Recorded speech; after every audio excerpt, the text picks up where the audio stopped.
cast out as broken, she found wholeness in the dust. That was the first irony Alara noticed about Earth. In the Vaxian imperial court, cleanliness was godliness, and sterility was the highest form of order. Yet here she was, the third daughter of the High Exarch, standing ankle-deep in a substance the locals called compost. It smelled of decay, yes, but also of something rich and terrifyingly active. It smelled like life that hadn't been authorized by a committee. Elara adjusted the thermal shawl around her shoulders. Her internal temperature regulation was struggling with the erratic Terran climate.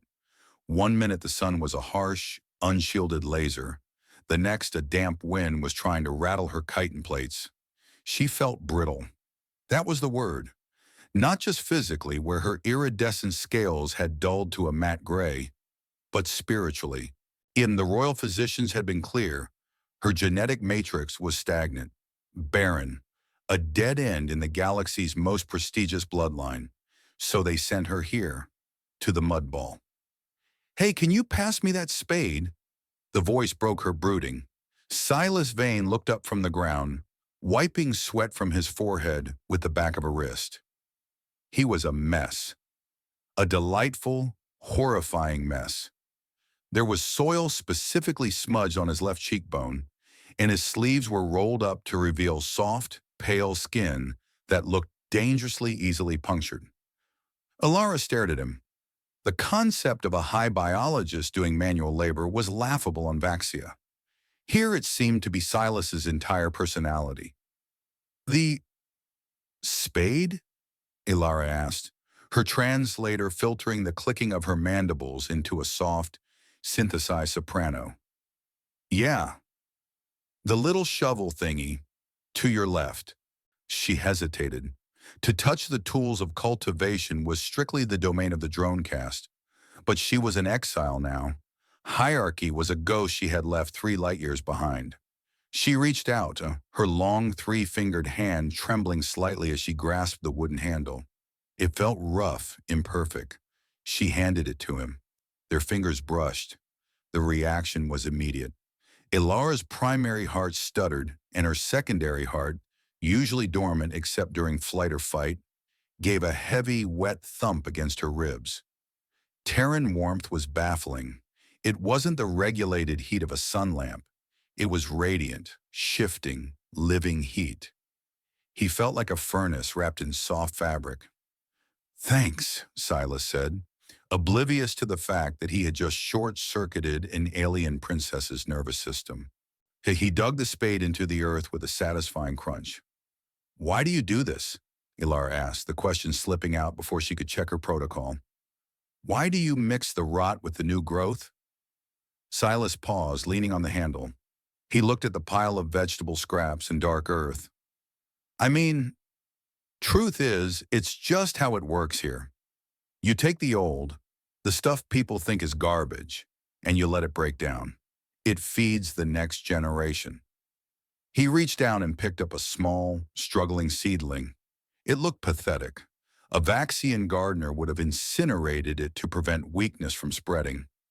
Silas, however, cradled it like it was made of glass. "See this guy? It's a hybrid. Tomato grafted onto a potato rootstock. Looks weird, right? A bit of a mess. But biology dictates survival, yet love rewrites the genetic code. Or, well, who curiosity does. Humans love mashing things together to see if they make each other stronger." Elara took a step back, her back plates clicking against the greenhouse glass. "But it is impure." Silas laughed. It was a low rumbling sound that vibrated in Elara's chest cavities. "Impure? Maybe. But pure things tend to be fragile, Elara. They get sick one time and the whole crop fails. You mix it up, you get vigor, strength. This little guy is going to survive the frost because his roots know how to handle the cold, even if his leaves don't." He looked at her then, really looked at her. His eyes were a startlingly dark brown, lacking the multifaceted complexity of her own, but possessing a depth that made her feel exposed. "You okay?" You're turning a bit lavender. Is that a good color? It was the color of embarrassment. But she wasn't going to tell him that. I am fine, Silas Vane. I am simply observing your primitive methodology. Primitive? Silas grinned, returning to his work, packing the dark, chaotic soil around the hybrid plant. I prefer classic. High-tech hydroponics are great, but sometimes you just need to get your hands dirty to feel what the plant needs. It's an instinct thing. You feel the connection? Ilara looked at her own hands. They were designed for holding scepters, for waving from balconies, for signing decrees. They were smooth, gray, and cold. I feel unconnected, she whispered, the honesty terrifying her. I was discarded, Silas, like your compost. But unlike the soil, I have no potential to give life. I am a genetic dead end. Silas stopped digging. The silence that stretched between them wasn't empty. It was heavy with the humidity of the greenhouse and the smell of rain hitting the roof. He stood up, wiping his hands on his pants, another chaotic, wonderfully human gesture, and walked over to her. He didn't bow. He didn't avert his gaze. He just stood there, radiating that confusing mammalian heat.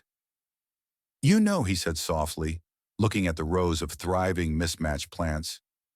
The universe has a funny way of deciding what's useful. On Earth we have a saying, one man's trash is another man's treasure. But biologically speaking, nothing is ever really a dead end. It's just waiting for the right environment. He held out a hand, palm up. It was dirty, stained with chlorophyll and mud. Come here. Let me show you something. Ilara stared at the hand. It was an invitation to touch the primitive, to engage with the chaotic. And every protocol she had been raised with screamed that she should retreat to her sanitized quarters. But the heat coming off him was pulling her in like a gravity well. Slowly, terrifyingly, she placed her hand in his. He didn't let go. That was the strangest part. In the Empire, physical contact was a transaction, a handshake to seal a treaty, a calculated brush of shoulders to signify rank. But Silas held her hand simply because he wanted to bridge the gap between them. He guided her fingers down, pressing them into the warm, damp soil right next to the roots of the grafted tomato plant. Feel that? He asked, his voice low and raspy. Ilara concentrated. She felt the grit, the moisture, and the heat radiating from his skin into hers. But then she felt something else, a hum, a vibration so faint it might have been imagined. Running from the earth, through the plant, through Silas, and into her. It's active, she murmured. Her cooling systems were cycling rapidly, flushing a soft, bioluminescent blue across her cheekbones. It's alive, Silas corrected gently. It's messy and chaotic, but it's alive. You're not broken, Ilara. You've just been trying to grow in a sterile soil. The moment stretched, suspended in the humidity of the greenhouse. It wasn't an explosion of passion. It was a quiet realignment of the universe. Biology dictates survival, but love rewrites the genetic code. In that silence, with his thumb tracing the ridge of her knuckles, something dormant deep within her double helix woke up. It didn't ask for permission. It just uncoiled, hungry and warm. Weeks later, the miracle wasn't that she had survived the winter. It was that she was glowing. Literally. Ilara stood in front of the bathroom mirror in Silas's small, cluttered farmhouse, staring at her abdomen. The gray, matte plating had shifted. A vein of brilliant, shimmering gold was pulsing beneath her carapace, branching out like a root system. Silas found her there, clutching a towel. He didn't panic. He didn't call the authorities or a scientist. He just leaned against the doorframe, holding 2 mugs of tea. I think we need to talk about the fertilizer mix, he joked, though his eyes were wide, betraying his awe. They called her Barren. The stars called her Mother. When the Vaxian armada arrived, they didn't come with a bang. They came with a silence that swallowed the sky. The massive diamond-shaped dreadnoughts blotted out the sun, casting a sterile shadow over the farmhouse, the greenhouse, and the rows of hybrid crops. Elara stood on the porch, heavy with the weight of the impossible life growing inside her.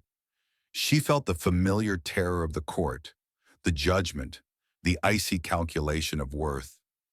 High Exarch Kalen's voice boomed from a hovering drone, synthesized and cold. Subject Elara, you harbor an unauthorized biological anomaly. Surrender the aberration for immediate genetic deconstruction. Elara's instinct was to kneel, to apologize for her disorder. But then Silas stepped in front of her. He wasn't wearing armor. He was wearing a flannel shirt with a hole in the elbow and muddy boots. He held a shovel in one hand, not as a weapon, but as a walking stick. And he wasn't alone. From the neighboring farms they came. Mrs. Gable with her shotgun rested casually on her shoulder. The mechanics from the town garage holding wrenches. The local vet. They didn't form a military formation. They formed a wall. A messy, chaotic, stubborn human wall. You're not taking her, Silas said. He didn't shout. He spoke with the calm certainty of a man who had spent years coaxing life out of stubborn dirt. And you're definitely not touching the kid. The drone whirred, confused. This species is primitive. You possess no shielding. You are soft tissue. We will incinerate you. Yeah, well, Silas shrugged, shifting his grip on the shovel. We're funny like that. We don't like bullies. And we really, really don't like people telling us what we can and can't grow. Elara watched them, these soft, squishy creatures who broke so easily, standing against the might of a galaxy-spanning empire. They didn't care about her genetic purity. They cared that she was their neighbor.